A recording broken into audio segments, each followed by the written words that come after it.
Hello and welcome to another edition of Florida Sportsman Action Spotter Podcast. Hey, every month in the magazine, we try to give you the latest word from the water from each area up and down the state. But now we've sped it up. Now we're doing it once a week on the Action Spotter Podcast. We're going to talk to 10 of the best fishermen in Florida around the state and get their reports on how the fishing is, what's working, and I got a question for the boys tonight. I want to know what makes a good fishing guide. All of our action spotters are fishing guides, and I want to know what makes them successful. It's not their ability to catch fish. A lot of people can catch fish. You have got to be able to teach it. You've got to be able to share it, and I want to find out what that means to them. Let's get rolling up in the northeast corner with Captain David Voorhees. The Florida Sportsman Action Spotter Podcast is brought to you this week and every week by Yamaha. Reliability starts here. By Shimano, bringing people and nature together. By Tournament Master Chum. Oh, it's the best chum on earth, all right. By Nosara Paradise Rentals, your dream vacation. By D.O.A. Lures, the unfair advantage. By Young Boats. You want the finest in flat spay and offshore hybrids? You need to check out youngboats.com. By the Castaway Hat Co. That's the hat that's helping save our seas. And by Academy Sports and Outdoors. Right stuff, low price, every day. We're going to start our trip around the state this evening with a quick trip up in the northeast corner to check in with one Captain David Voorhees. David, how are you? Hey, Ricky, I couldn't be better, buddy. Good. David, is the mullet run about wrapped up there? I really don't think so, man. I think it's still in full swing from what I saw. You know, today I fished down towards just north of St. Augustine, down around the Pine Island area. And my God, there were just tons and tons of mullet running. So, no, I think it's still, we still got plenty of mullet moving. And, you know, there's the water temperature actually came up. We had a little drop in that water temperature. It went down, but now it's back up into the 70s. And, you know, the fish seem to be really turning on. That new moon was tough this week. You know, I know, Ricky, you always talk about those northeasters that came in, and boy, did we get a doozy this week. It blew in some water. I'm telling you, I mean, there was so much water pushed in from that, you know, that northeaster on top of those spring tides that we get this time of year, that it was really some tough fishing. But what seemed to help me, when I found my fish, it seemed like when the water got out of the grass, I went back to some of my old techniques of fishing around those little runouts in the feeder creeks and right along the edge of the grass. And we actually did pretty good on the fish. It seemed like some of the fish we actually caught would go into the grass, and you'd have to pull them out of that thick Spartina grass. Now we're not seeing tail and reds. I talked to several guys, several fly fishermen and stuff like that, and they tend to think that it's over with. The tail and reds are done. It's hard to tell. You know, I've seen them tail on into November, so we'll see. But when you get too much water, which is the situation we have now, it tends to harm the fiddler crabs, the land crabs, and it moves them. They sometimes will up and move to higher ground, and I sort of think that might have happened, but not a really great year for tail and reds this fall, and that was sort of disappointing. I was hoping to see a really good tail and reds on these spring tides, but it really never happened to me. I mean, you know, like fishing, you know, some guys had some good days, but the majority of good days were far and few between. You know, there was more days where there was just too much water and you couldn't see the tail. Yeah. One thing we are seeing a lot of, Rick, these past week or two has been sheep's head. So we're getting a lot of sheephead. We caught 3 or 4 today. You know, had a good trout bite. Now, you know, I know this is crazy, but, you know, we talk about a good trout bite. Now a good trout bite is, when I can bring home 3 or 4 trout. That's a good day for me. That is funny, Rick. It is. It's hilarious. It's just not. It's absolutely hilarious. But yet, all of a sudden, I have changed and think, wow, that was a good trout bite. Huh. That was a good trout bite. I caught 6. Huh? Yeah, I caught. Yep. Well, yeah, I caught 6 and brought 3 home. Yeah. Yep. I know what you mean. Hey, I got a question for you, David. Hey, you've been a guide. Go ahead, Rick. You've been a guide how long? 26 years. What makes you good? Ooh, well, I don't know. You'd have to ask my customers, but just reading some of my reviews, it just seems like don't ever quit. Don't ever give up. And you got to keep at it. I know sometimes you're only out there 4 hours, and it can seem like an eternity when you're struggling. And those are the days that are going to make or break you. When you go out there like a day like I had today, my gosh, you look like a superhero. But when you go out on those days and you struggle, and we've all been in those situations, there's not a fisherman around. There's not one fisherman alive that can tell me he hasn't had a day where he just absolutely struggled to catch fish. The best fisherman in the world will tell you that. So on those days, I think what separates me from, why I get really good reviews is that I don't quit. I keep going. I run and gun, and I keep changing things up. I keep moving. I don't ever throw in the towel. And I've been out with captains, and after 3 hours of struggling, you see that last hour they've just thrown in the towel, and you can tell they're not into it. They're just ready to call it a day and go home. Where, I've always gone a little extra. I always feel like, I want to give my client the charter that I want, and some advice that I give to some of these young charter captains is they ask captain, well, give us some good advice. And I go, well, first of all, let me ask you a question. Have you ever done a charter with another? Have you ever done a charter? Ever been a customer? And I was surprised how many people have never gone on a charter. Mm-hmm. Anytime I travel to another part of the country or another part of the state, I hire a charter captain. Sure. I mean, that's just me. I mean, I don't have time to go and do all the work that a charter captain has done to find the fish. So to me, the smartest thing to do is when you travel to, other parts of the country, hire yourself a charter captain. And you know what? You're going to see the good, the bad, and the ugly. Yep. And you find out what makes a good captain. And I think it's just, when they know you've worked your butt off and you've given them an extra hour of time and you've done all you can and you've struggled and you're only bringing home a couple of fish, I've had people comment, you know what? It was a tough day of fishing, but the captain never quit on us. Never quit. He never gave up. Never quit. And we need to wrap this up, but I got to tell you, the one thing that I would tell every young captain is you have to know that 13th day in a row that you're running and the last place you want to be is on the water. That is somebody's day of a lifetime. That is somebody that lives in Norman, Oklahoma, that is has dreamed of the day that he would retire and he would go to Florida and charter Captain David Voorhees for a day. So absolutely, that's how you got to look at it. You got to look at it through the customer's lenses. David, thank you so much, and please tell me we can check with you next week. Absolutely, Ricky. I think it's going to be a good week, and I hope to have a real good report for you next week. I hope your fishing holds. Thank you, brother. Our thanks to David Voorhees for a great Northeast Florida report. Now let's skip our way down to my favorite little fishing village in South Florida, Stuart, Florida. And that's where we find one Captain John Earhart. John, are you up in a tree hunting or you been fishing?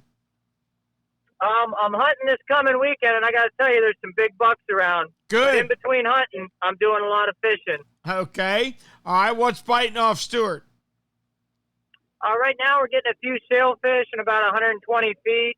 There's been a lot of kingfish mixed in and a couple nice blackfin tuna. October and November is that sweet spot where all of a sudden you'll be out there trolling, and instead of mahi, you start catching 15, 20-pound blackfin tunas. So don't be afraid to put a feather out a little further behind in your spread. You might be surprised. You might be eating a 20, 25-pound blackfin tuna for dinner. John, let me ask you something. Are the bigger tuna, the fish over 20 pounds, do they like those little tiny feathers as much as the small ones do? No. If you want big tuna, you need a big feather. Gotcha. That's my rule of thumb. You want a big feather or do you want a ballyhoo? It depends on your spread and what you're going to troll for the day.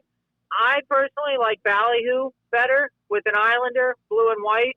But, those feathers do seem to produce tuna exclusively. So, Yep. I mean, it's really a matter of opinion. But the ballyhoo is definitely hard to beat if you're in the right area where the tuna are. I'm with you, and I have learned over the years it better be rigged right too, buddy. I do mine on a piece of 60-pound mono and a little hook and a long leader, and that seems to pay off on blackfins for me way behind the boat, way, way, way behind your spread. What else is going on? Inshore fishing, the mullet run seems like it's kind of tapered off a little bit. We're still getting some real nice snook and some tarpon. Fishing mullet, around docks and then out in the open along channel edges for the tarpon. There's been a few pompano in the river. We've been jigging pompano jigs on sandy flats, and that's been pretty productive. And they've been catching them around the bridges too. But it's still a little early. We need a few more cold fronts, and that pompano fishing is really going to pick up. So I'd be starting to transition from mullet run mentality to fishing low and slow in the water column and catching a little bit small fish. So that's what to expect in the coming weeks for certain. Gotcha. Okay. That's not bad. Now, that's funny because our guys up here in Jacksonville are reporting we still have plenty of mullets. So there may be a second shot headed your way. I'm ready for a second run, Rick. Send them down. It may well be. Well, good luck with your fishing and your deer hunting this week. Hey, John, let me ask you a question. How long have you been a charter boat captain now? Almost 17 years. What makes a good captain? What makes a good captain? Well, first is ability to find fish. That's going to be the most important. And also, you need to have good people skills, and you need to be able to target fish and be able to find them every day for the clients. And you got to be out there. Even when you're not on a charter, keeping those fish, keeping tabs on those fish so that when you do go fishing, you're making the clients happy. Okay. But definitely, a lot of it's the fish, but some of it is having a good personality and making sure the clients do like fishing with you. Because if they don't like fishing with you, and you don't catch fish, they're certainly not going to come back. There you go. I've always felt it's very important to look at the fish through their eyes too. What is the umpteenth bonita to you and I is a tuna to a 12-year-old from Oklahoma who's never caught an offshore fish before. And I think understanding the expectations of the customer is definitely a big part of it too. Bingo. Like it. All right, Cap, we appreciate it as always. Please tell me we can check with you next week. Yes, sir. I'll talk with you next week. Okay. Captain John Earhart from the lovely little fishing village of Stuart, Florida. Always glad to hear from him. Thanks for a great report, Cap. Now let's get a word from Shimano. The year was 1953 when one of the true pioneers of big game fishing just hung it up. No, it wasn't any of our podcasters. It was none other than Ernest Hemingway. I just don't want to do it anymore, he's credited with saying. The tackle has become so sophisticated, the fish just don't have a chance. Can you imagine walking him through the aisles of Strike Zone Fishing and showing him the latest and greatest from Shimano? Can you imagine handing him a Saragusa spinner that weighs less than his bait did and could put more torque on a rampaging tuna than the giant old reels of his day? No, Ernest, I'm afraid you left us way too early. The fights with great fish still go on today, and sometimes we still get beat. But if I were a sea monster of your day, I think I'd still rather do battle with you than face the tools that Shimano has stocked in Strike Zone Fishing 68 years later. Let's leave Stuart, Florida, and head on down south. It's a great night to talk about what makes a good charter boat captain, because we're talking to certainly one of the best, Captain Ray Rocher. Captain Ray, how we doing? We're good. How are you doing? I'm doing outstanding. I understand your boys ran the boat today and had quite a day. I know, it's just making me look bad. I guess maybe making us look good, but putting the heat on me. I didn't catch a sword on my last trip, and they caught a couple today. How about that? What was the size? One just under 100 and one about 300. Whoa. Good one. Yeah, just a lot of fun. A couple guys from Italy, just traveling here for vacation, so it's always cool. The Italians are really big on sword fishing, and I've fished quite a few of them, and they're going back with their bags packed. Are they shipping all that swordfish meat back to Italy? They're taking it in their baggage. Holy smokes!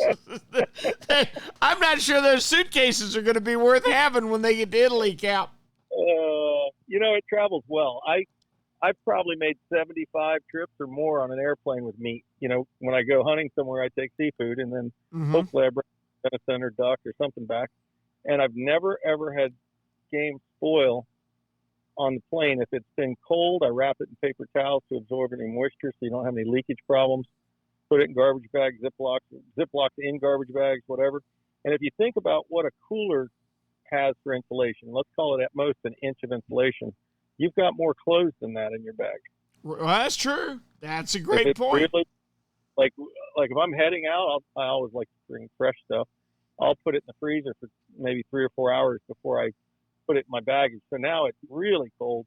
And, I just, like I said, get maybe Ziplocs with the meat tied in or wrapped in paper towels, and then put that inside of a 2 or 3 gallon Ziplocs inside of a garbage bag. Tie it off so you're not getting any interchange of air, and put it in between a bunch of clothes. I even take like my heaviest jacket and I'll just wrap it around that bag of fish. And when I get there, I'm telling you, it's almost always just as cold or very close to what I left it. So you're never actually putting a cooler in your suitcase? Never. How about that? So that's the tip of the week. I like that. I like that a lot. I'll be darned. What's biting besides swordfish this week? Dolphin have been good and surprisingly shallow, 200 to 400 feet of water. Been a lot of frigate birds. The unusual thing is they're on single and double dolphin, and they're not real aggressive. So you got to kind of, hit them on the head with a live bait or troll we use those tuna magnets and mahi magnets. And, if you get them, sometimes they bite the artificials, believe it or not, trolled across them better than anything. And, but we're just be satisfied with 1 or 2 out of an event, out of a frigate bird. And fortunately been enough of them to, keep it interesting, 10 to 20, hawks to fish to throughout the course of the day. And mixed in with a few sails and a few kings. So it's been good enough. Yeah, that's not bad fishing. Not bad at all. Hey, Ray, you have been a charter boat captain for as long as I can remember, and I know you've hired and fired plenty of them. What makes a good charter boat captain? At the end of the day, it's the most important thing is taking care of the people. The second most important thing is taking care of the boats and the tackle. Mm-hmm. And fortunately, I've really never fired,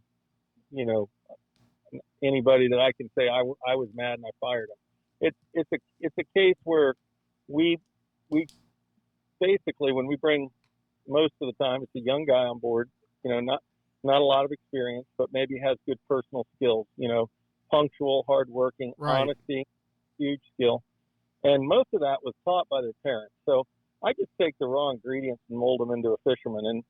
And if that doesn't work out, they're usually the ones that say, I just can't hang with this schedule or this workload or whatever. So fortunately, I've never really had any bad endings. As a matter of fact, I hunt and fish with a lot of the old crew that have worked for me, and many of them are in my bullpen. I say, when I need a spare captain or mate, I call them up and they come back. So that's how I try to always leave the door open, and when a young man works for me for, handful of years and he gets introduced to tournament fishing, maybe marlin fishing, and it's happened several times, and most of the time I'm the one that took them on a trip somewhere, and you can tell they're really infatuated with traveling and marlin, and had one just recently, and he's just in love with blue marlin fishing. And so what I always say to him is, go chase your dreams. You're young, you're single, now's the time. And I'm so happy that I had the chance to do a lot of that when I was young. And I want that for them. My attitude's changed over the years. 20, 30 years ago, I was more possessive of my crew. Don't you dare leave me kind of a thing. And, right. And I've adopted a different attitude in the last 20 years, and at least 15, I would say, where I understand that this is a chapter in their life, and I want to be a good chapter. I want to be a good foundation for them. And I look at them like my kids. They're going off to college. They're going to go to a level of higher learning. And when you have that attitude, I think you just breed an environment where they become family. That's a great answer. And the thing you touched on, people skills and the honesty and integrity and just having the right attitude is so important. Catching fish is one thing. An awful lot of people can catch fish. An awful lot of people can't get their customers come back every few months. So I tell you one thing, in all my life in the industry, I've never heard of anybody that had a bad experience on any of the missed Brits. I can promise you that. And that's a testament to you. Well, congratulate your boys on their great day for me. And hopefully we can check with you next week. Yes, sir. Thanks, Ray. Captain Ray Rocher from the Missed Brit, flying home with 400 pounds of swordfish meat. How about that? That's an expensive flight any way you cut it. All right, time to hit Kokomo. Let's go to Alamorada and check in with Brandon Storin. All right, thanks to Ray Rocher for a great report. Man, I tell you what, they're catching fish in Miami. Let's head down south and see how it is in Alamorada with Brandon Cap Bean Storin. What's happening, Cap? Oh, man, a lot of good fishing this time of year. It's my favorite time of year. Well, I was glad to see you at the Fort Lauderdale Boat Show just the other day. Tell me what your fishing's like. What are you catching? This past week I had a lot of calm weather, and I had a lot of half days. So I went out front to some shallow patch reefs just a couple miles offshore, and, man, we caught some beautiful muttons, ranging from 8 to 15 pounds on ultralight tackle. We caught a couple keeper red and black groupers in shallow water. Some really big mangrove snappers too, ranging from 17 to 22 inches. Biggest one, 23 inches. A couple big yellow jacks that those things are bruisers on light tackle. Some really cool variety of delicious fish that were also in a great quality of size as well. So it's a great thing we see once the water starts cooling off a little bit in the fall. Some of those fish in the reefs push into those shallower reefs. It's such a blast to do in a half day on light spinning tackle. Gotcha. Okay. All right. Hey, I got a question. Oh, what are they doing offshore, by the way? They actually had a really good October for mahi. And there are some sails showing up down here as well, showering on bait on the edge of the reef. Uh-huh. And snappers have still been snapping, really nice sized yellowtails, some muttons as well. I think the blackfin tunas are kind of in transition right now from like the humps to coming in towards off the edge of the reef, because I'm not hearing great report of tunas on the humps, but there's been a lot of nice quality sized mahi around this October. Huh. Well, that's excellent, and I'm hearing the same thing from up in Miami, so obviously some of them are moving north too. All right. Hey, Bean, let me ask you. You've been a captain now for how long? It'll be 2 years in February. What makes you good besides your the first answer that comes to mind when I think of Brandon Storin is energy. What makes you good besides your incredibly high energy level? My teaching skills, I think. Great point. I think that one thing I take a lot of pride in is that person could start the day with the rod and reel upside down, and by the end of the charter, I've had customers tell me that that they're very proud of themselves on how they progress through the day, and that by the end of the charter, they feel like that they're a truly an avid fisherman. Just from feeling the bite, how to react to the bite, how to angle the fish, when to slowly lift, when to crank down the gain. I think that if you could be an amazing fisherman but a terrible teacher, you'll never be a good guide. And I think that the one thing I take most pride in is being a good teacher. I think you're absolutely right. And it's all about, and the other thing that I know that you're good at, because I've seen you do it, is you can look at that barracuda and you've caught 1 million of them in the last 2 weeks and you're sick of them and you never want to see another one. But that 12-year-old kid that just came from Norman, Oklahoma to make his fishing trip of a lifetime, barracuda's a big deal, isn't he? Yeah, absolutely. And honestly, sharks. I mean, down here, we're so annoyed with sharks. And, they dedicate a whole week on Discovery Channel to sharks. And people love sharks. You got a man-eater next to the boat. That's such an undersold thing, and even if it's a nurse shark, I can't tell you how many times I'm pulling up this nurse shark. I'm like, oh, this stupid nurse shark I got to deal with now. And all of a sudden I look over and the customers are taking their phones out, taking pictures of videos. Yeah. Great point. Great point. Yeah. So, that's the customer's energy would be matched by yours. We had a customer today, a couple of days ago, we had a customer land a 15-pound mutton snapper on 15-pound fluorocarbon, okay? A 3,000 reel on the ultralight rod. This thing was just peel and drag. It was a 5-minute-long fight. We landed the fish, and I was ecstatic. I was hooting and hollering, and the customer looked at me. He's like, well, if you're that excited, I guess I should be excited too. And I'm like, dude, you don't understand how much of a feat that is to angle that fish, on that tackle. And so, yeah, the customer's energy would be matched by yours. Well said. Bean, we appreciate it so much. Please tell me we can check with you next week. Absolutely. All right, Captain Brandon Storen from down in Alamorada. You know what Yamaha Outboards love? The genuine formula and consistency of Yamalu marine engine oils. What? Outboards are subjected to punishing conditions like high loads, salt, and humidity, a mix that automotive oils can't handle. Yamalu full synthetic and marine performance formulas are certified to protect against friction and corrosion for reliable performance every time. Find Yamalu marine oils at your nearest Yamaha Outboard dealer. Locate them at yamahaaoutboards.com/dealers. Yamaha, reliability starts here. Hey, Raj, being consistent is a mark of a quality product. If you've been Florida's #1 chum for over 10 years, there's got to be a reason. For 10 years, Tournament Master Chum has lived up to its name. That's why more tournament pros insist on Tournament Master than any other chum. It's the only chum with menhaden milk mixed right in. That means it gets the scent out faster and deeper than any other brand of chum. It comes in a grind size for every species from kingfish to catching bait. Your fishing time is way too precious to use second-rate chum. Bring the action to you by insisting on Tournament Master Chum. It's worth every penny.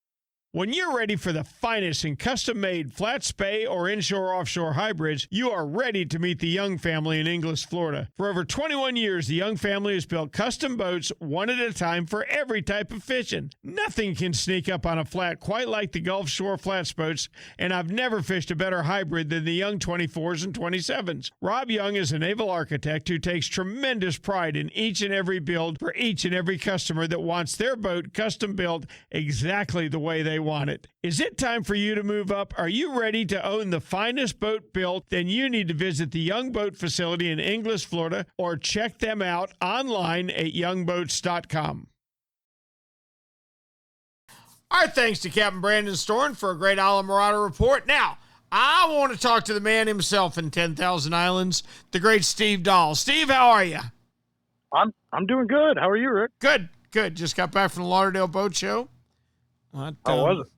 Steve, it was really good. Yeah.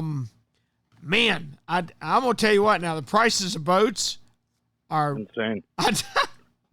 I don't have any retirement or investment or anything like that that's appreciating like the daggum boat is. What people are paying for boats now is incredible. I'm with you. We should be boat manufacturers. I right now think we should. Yep, I kind of think we should. Tell me how your fishing's been. Well, it's been good. It's despite everything, we're probably about a month removed from Hurricane Ian, and the philanthropy is kind of stopped. At least for us, at some point you got to get your head right and get back to normal. So, no better way to do that than get down the water and get some therapy that way. And it's we don't have the boat pressure that we generally do. I think a lot of people are, still a little reluctant to get on the water. Obviously, taking care of affairs. This is generally a time of year where we get a lot of our snowbirds, our part-time residents that come down, stay in Marco Island and Naples for the winter. And I think priority one for them right now is obviously checking on their places. So not a lot of boat traffic. You got pretty much, all the water you want to run right now pretty much to yourself, with the exception of some boat captains who are also starting to run some trips. So, and generally, you get less fishing pressure, especially in a pivotal month, like October, entering November here. Fishing's good to begin with usually, and it's been even better. The redfish are cooperating. It's that time of year. Outside islands, we're generally getting those daytime low tides, at this time of year. We'll have those probably for another about 4 or 5 months in our area. And, boy, they're bunched up. They're find any little smaller depression outside on an outside point, and you're going to find a bunch of redfish right now. Cool. And the nice part about that is you can catch them on artificials, probably for the first couple hours during the day, and then moving over to bait as the tide comes in. So, the reds are here. That's a good part. And the snook are cooperating as well. Water temperatures are still a little on the higher side of what they should be, so that's kind of keeping the snook around. So we kind of got a little perfect balance of that inshore bite right now between the reds and the snook. So it couldn't be much better, to be honest with you. That's wonderful. Any tarpon left at all? Are they gone? Yeah, I haven't seen them. There's been a couple captains who have caught them, kind of going out on days off and kind of looking for them, but spending a lot of time to find few fish. So I'm not sure we're going to get that. We usually get that like 4 to 6 week run of tarpon in the fall, and I'm not 100% sure we're going to find that. They may be way offshore. They're definitely moving. They always move this time of year, but I don't know how close to shore they're going to get. So, but we'll see. Maybe another little cold front maybe push them a little bit closer. I don't know. Gotcha. Hey, you're one of the best I know. Your reputation is so very, very high. What makes a good fishing guide? What makes you a good charter captain? The way I've always said this, there's a lot of sayings to this. There's the good charterist and cheap and the cheap, you've heard that one before. And the reality is we all can catch them. I really believe that if this is a full-time gig for you, you better be able to catch them. And that is the case, throughout Florida. I really believe that the majority of guys, if not all, are good at their craft. I think what separates, the good from the great, if you will, is, being that entertainer. I really believe that, and it's cultivating those relationships. I know, time and time again, that's what makes a bad day good as well, because we can't always catch them, and there's going to be days you're not going to catch them. And, those relationships you build is key. So I've always said, that personality is key, and your repeat business, to me, dictates how good you are. And, a lot of the full-time guys generally don't take a lot of new business. Guys who've been at it for 10, 15, 20 years, your repeats are constantly, going, your calendar gets full, 6 months in advance for peak times. And I think that's when you kind of know you've made it, I really believe that, when your calendar is full with repeat people, you're starting to see generations. Doing things right. Yep. Yeah, grandfathers, fathers, children, fishing with you generation after generation. I think that's a pretty awesome thing. So that's kind of my benchmark for success. Yeah, Steve, I love it. I used to love it when they brought kids when I was doing it full time, and I may or may not have put out some little tiny feathers, and turned some clickers on. And sped the boat up when I got around a bunch of bonita. And boy, you let that drag start screaming, and that will be just as impressive to that kid as you make it. If If you're screaming, we got him on, all right, then it's a big deal. If you go, oh God, it's another bonita, that you have messed yourself up. Agreed. Cap, I appreciate it ever so much. Please tell me we can check with you next week. Oh, I'm looking forward to it. Thanks, Steve. Thanks for a great report. Now, before we move along, let's get a word from D.O.A. Hey, it's finally fall, and how many of us have been waiting for the magic of the mullet run to start? There are literally miles of mullet moving along just about every area of Florida coastline. What you need to cash in on the tarpon, snook, reds, trout, sharks, etc. that are feeding on the poor fingerlings is the perfect mullet imitation. Well, for my money, you can skip all the high-dollar made-in-China mullet imitators. For me and all the podcasters I've talked with, the perfect mullet imitation is made right here in Stuart, Florida, and it's the D.O.A. Bait Buster. Mark Nichols, the owner and manufacturer of D.O.A., spent years designing different bait busters to swim shallow, medium, or deep. What makes the bait buster so special? I'll tell you what I think. I think it's the tail. If your bait buster is moving, the tail is flapping. No predator can stand that tail flapping in his face. The D.O.A. Bait Buster. It's the perfect mullet run bait. Our thanks to Steve Dahl for a great 10,000 Islands report. Now, let's move up to West Central and see what Captain Ray Markham's up to. How we doing, Raymond? Happy Halloween. Boo. Yeah, that's right. That's right. Yeah.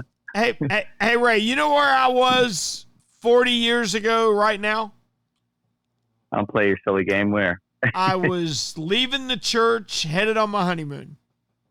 Ooh. How about that? Oh. Yep. You don't want to talk any more about that, do you? Elaborate on the honeymoon or anything? No. The honeymoon will stay with me. It's funny you mentioned that. My wife and I went back for one of our recent anniversaries, to the restaurant where we ate dinner on our wedding night, right? And I said, this is really good, but I remember us being in a whole lot bigger hurry to get back to the room 40 years ago. And she started laughing, and she said, well, there was about 60 pounds less of us. And I went, yeah, you're probably right. That and probably a football game on TV. So. that could be too. Tell me about your fishing this week, Raymond. Well, I'm talking to some guys that are gearing up for this King of the Beach tournament that's coming up here. And they're kind of iffy. I mean, there's not been that many kingfish. There was a swarm of them that came through right around the time of the hurricane, the cold front that came through, and it's just been pretty light ever since then. So when is it? This weekend? It is this weekend. I got you. Okay. Yeah. Thursday night beginning, they got the captain's meeting and that kind of thing. And as far as I know, they're still going to have a good turnout. They've been getting somewhere between 500 and 600 boats. So you add about 3 or 4 people per boat, plus 2 or 3 drunkards that come along for the captain's party, and you got a whole buttload of people sitting there having a good time. So, whoa, stop. They consume alcohol at the captain's party? Well, I wouldn't know about that. This is a shocking development. It is a shocking thing, yeah. This is my shocked face. But, I'm talking to a few guys that have been trolling out there. Some of them are slow trolling live baits, but some of them are just trolling like big plugs and big spoons and whatnot, and just trying to find schools of fish. Now, obviously, kingfish aren't really ones to sit around for real long, but they do tend to hang out on some hard bottom and find out wherever the bait is. And that's what most of the guys that are looking for. They're just looking for bait schools. But in the process, they're catching some nice gag grouper. They're catching some blackfin tuna. I heard a couple guys catching wahoo, but that's pretty far out there. They're on some real deep wrecks out there doing that.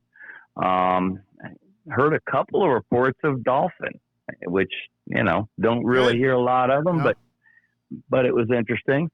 Getting on the inside, close to shore, near shore, they're catching quite a few triple tail right now. I guess there's a lot of people that are have some private traps out, stone crab traps. So they're going out to pick their traps up, and in the process, they're seeing something spinning around on the surface, and just chuck a little live shrimp or a jig to them, and picking off some real nice triple tail. But same thing going on just inside some of the bays. Tampa Bay's had a few good reports of some triple tail on some of the channel markers. We got a few decent schools of Spanish mackerel that seem to be more to the south of us, around Sarasota Bay.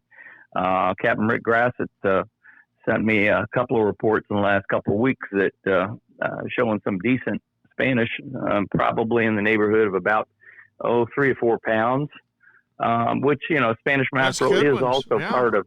Yeah, they're also part of that King of the Beach tournament. It's a separate tournament within it, but guys that are getting in it, they've been catching some fish up to about 5 to 6 pounds. 6 is a big one, a real big one for here.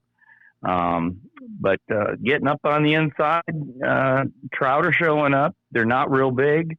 A lot of small fish at the low end of the limit, minimum size limit, and undersized. So kind of like previews coming attractions. The guys that are fishing the upper Tampa Bay area are catching some real nice snook and a bunch of big reds still. Seems like the upper end of Tampa Bay is the last to leave for all the big redfish. But talking to some other guys, a lot of those big ones that were down around the Manatee River and around Cockroach Bay, a lot of the real big ones have kind of boogied out right after the storm. But there's still some decent schools of relatively mid-sized slot fish and a few just over. Gotcha. Overall, can't really complain a lot. Yeah. You can always complain. It's more like the ache and the pain and the sciatic nerve and all that kind of stuff. Ray Markham can always complain. I can promise you. All right, Cap. As always, we appreciate it. Please tell me we can check with you next week. Well, happy Halloween. Go trick or treat. You got it. Thank you, Cap. Captain Ray Markham. Now let's move on up the coastal ways and check in with one Kevin Lanier. Kevin, how are you? Captain Rick, we're doing just peachy here on the Panhandle. Is it peachy on the Panhandle, no less? I'll be darned. Yes, sir, it is. What's been biting? Well, a little bit of everything's been biting. With this time of year, we have our annual, what we call the Running of the Bulls Redfish Tournament that goes on all month. And I'll tell you, they are catching some pigs. They are catching and releasing some huge redfish right now. And the schools are so thick you can follow them with your boat. Oh, that's cool. You can see them? Oh, yeah, you can see them. Oh, that's cool. That's way cool. Now, are these fish offshore or are they in the bays? The last batch I heard, the guys got into them about a mile offshore, and they were so thick as fast as they could get one of the – I think they said they hooked 12 and landed 9. Cool. Okay. All right, that's sweet. That's a real good day. You've been back offshore? Right. You've been back offshore since last week?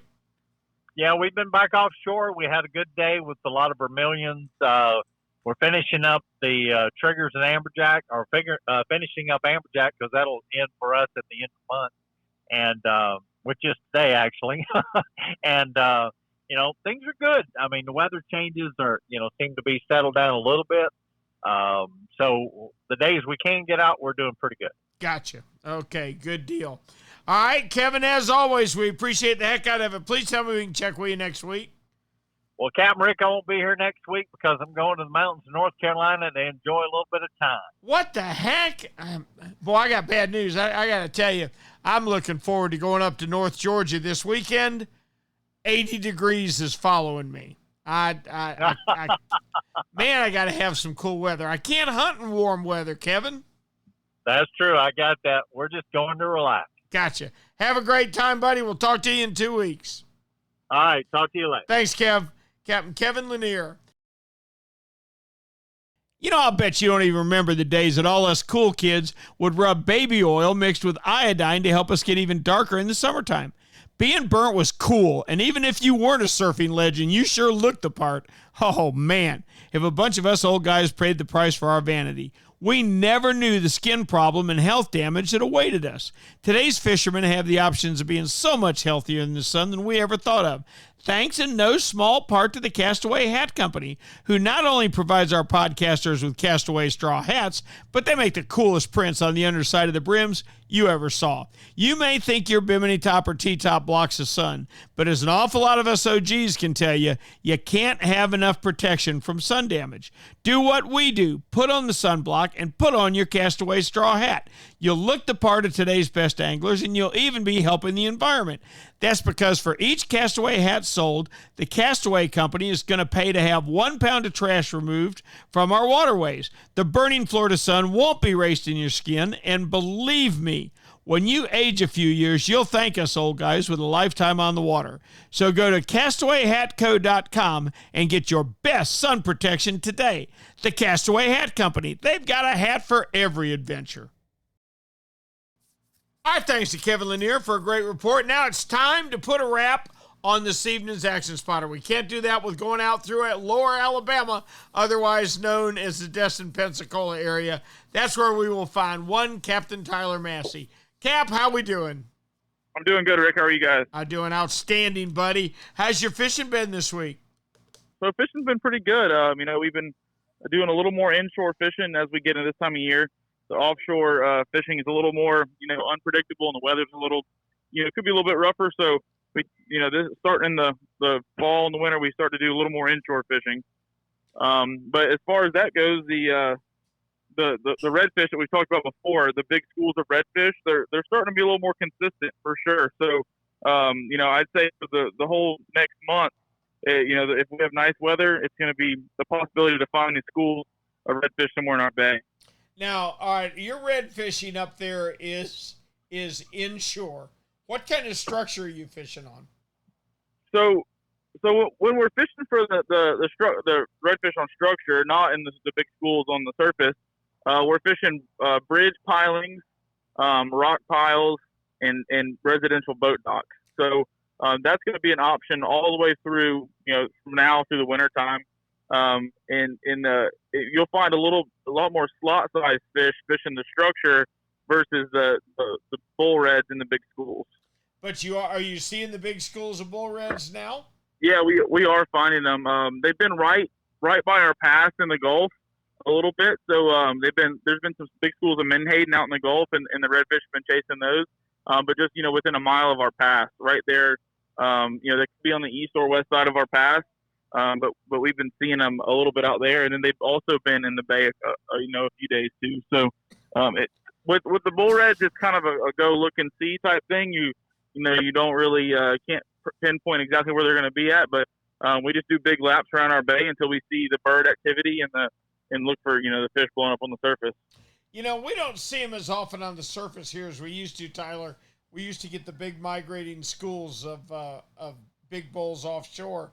But they actually turn the water almost a copper color to look at. Can you see them to that extent, or is it just watching for the birds? Oh yeah, when they're up top feeding, you definitely see the copper in the water.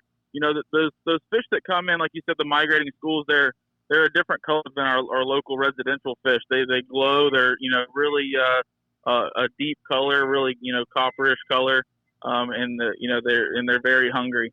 Gotcha. That's outstanding. Cap, as always, we appreciate it. Please tell me we can check with you next week. I'll be here, Rick. We'll see you guys. Okay. Captain Tyler Massey. Academy Sports and Outdoors' mission is to provide fun for the whole family by carrying all the best gear from top brands including Columbia, Yeti, Costa, Penn, Shimano, and so many more at prices that you're going to love. Whether you're planning on spending the day at the beach, hosting the friends in the backyard, reeling in a big fish, or gearing up for the game, Academy has a wide assortment of sports and outdoor products that will guarantee you that you're going to have fun out there. Hey, Academy has just opened their new store in Panama City, and look out Tampa, here they come. You're next on the list. It's a dynamic and fun shopping experience while also offering convenient options such as buy online, pick up in-store, and free shipping on most online orders over $25. When shopping at Academy, customers are going to be able to take advantage of some great in-store services. How about they'll assemble your grill for you or your bike? How about scope mounting, bore sighting, line winding and spooling, propane exchanges? They've got the pros to get it done and the ability to purchase hunting and fishing licenses. With Academy's best price guarantee, if you find a better advertised price anywhere, not only will Academy match it, but they'll beat it by 5%. Until the new store in Tampa opens, you can shop online at academy.com or through Academy's mobile app. You can sign up for email alerts, receive digital ads, offers, and exchange with Academy's social media accounts. Academy Sports and Outdoors. Right stuff, low price, every day. And that puts a wrap on what has been a real fun trip around the state this evening. I got to tell you, redfish seem to be the big deal everywhere.